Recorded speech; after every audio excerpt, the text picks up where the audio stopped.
அண்டம் முழுதும் ஒன்றினுள் அடக்கம்.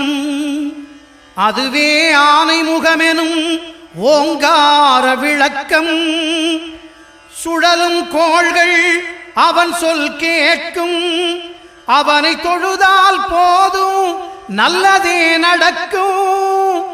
ஆனைமுகனை தொழுதால் நவக்கிரகங்களும் மகிழும். நல்லதே நடக்கும், நல்லதே நடக்கும்.